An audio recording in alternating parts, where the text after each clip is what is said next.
Bom dia!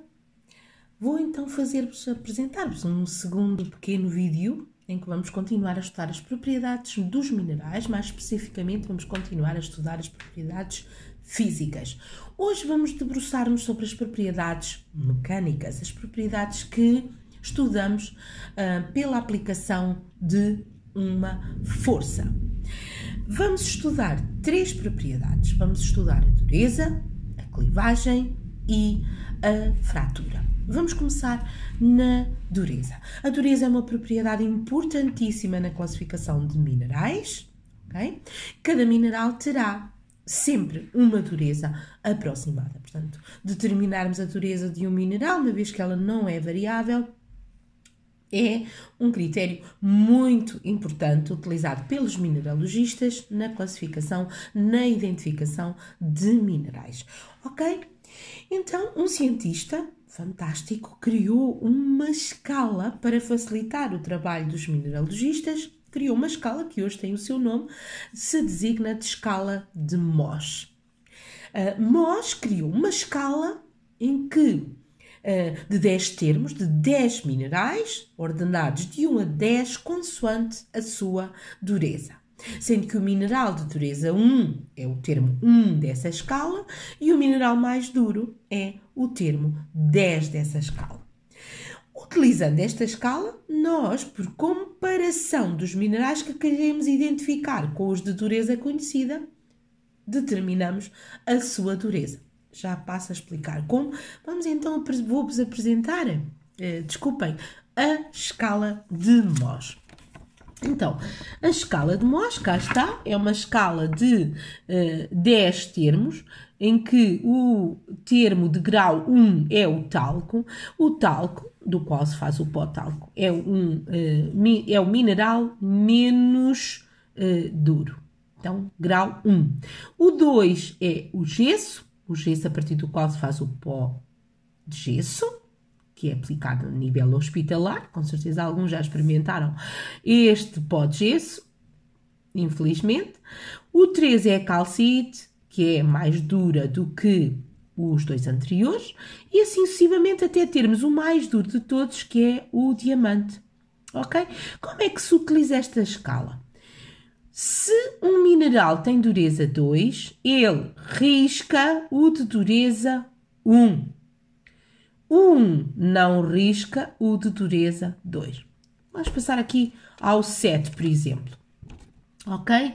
O 7, que é o quartzo, ele risca o 6, que é a ortóclase.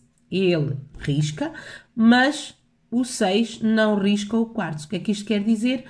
Um mineral com uma dada dureza risca o anterior e é riscado pelos seguintes. Ele risca o anterior e é riscado pelos seguintes. Eu já vou exemplificar aqui com alguns minerais da minha coleção. Ok? Como é que nós utilizamos este critério do risca e é riscado. Já agora, podemos utilizar também, a nível prático, alguns testes simples. Por exemplo, com a unha, eu risco todos os minerais de dureza inferior a 2,5. Com uma moeda, eu risco até 3,5. Com o vidro, eu risco todos os minerais que tenham de dureza inferior a 6. Ok? O que significa que o quartzo, por exemplo, risca o vidro, porque o quartzo tem dureza 7, ok? Então, ele risca o vidro, ok? Já vou exemplificar para vocês, ok?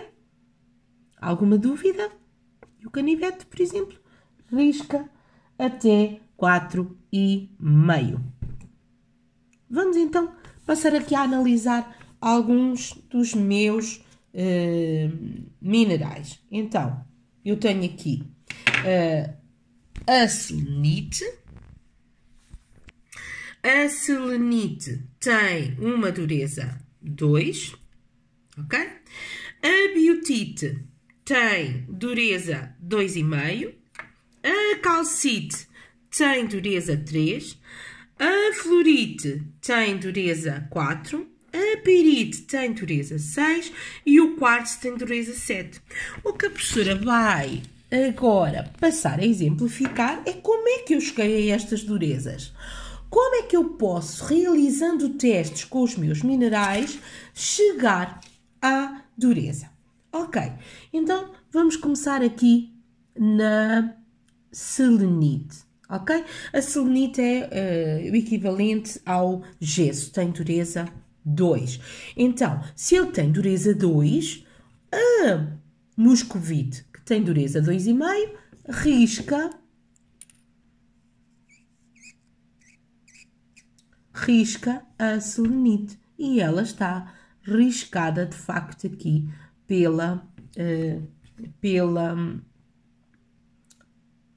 tem ali um risco causado pela biotite.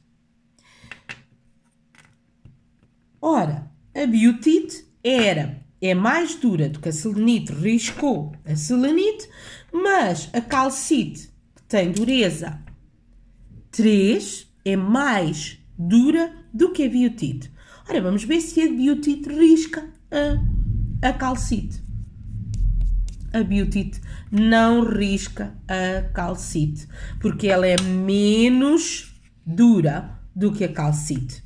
Mas a calcite risca a biotite. Vou aqui riscar-vos.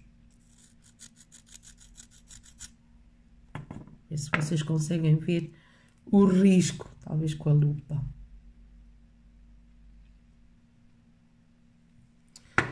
Não foi muito bem visível, vou tentar aqui com a calcite e a fluorite. Ok, então a calcite tem dureza 3, a fluorite tem dureza 4. Então, a fluorite, como tem dureza 4, tem que riscar a calcite. Vão ver aqui o risco e o risco fica. Não sai, olhem aqui, os risquinhos. Sim? Se eu fizer o mesmo, tentar riscar agora a fluorite com a calcite,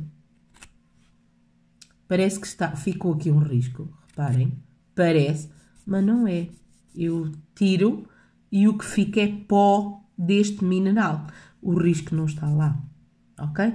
Enquanto que este, reparem, este é 4 mais dura, risca a calcite e o risco não sai, porque a fluorite é mais dura do que a calcite.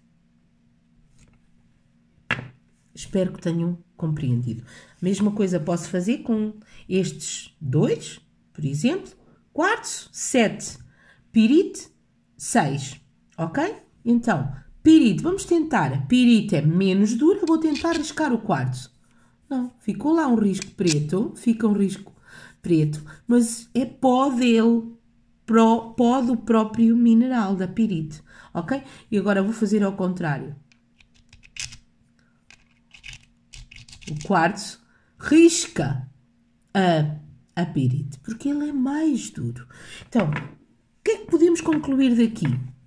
Se um mineral é mais duro do que o outro, ele risca esse mineral. Se o mineral é menos duro, ele é riscado por esse mineral mais duro. Ok? Então, risca é mais duro. Se é riscado, é menos duro. Utilizando a escala de Mohs, como temos aqui uma escala de 10 minerais de dureza conhecida, se eu tivesse aqui, se estivéssemos no laboratório, se tivesse aqui esta escala, eu dar-vos-ia minerais e vocês riscando.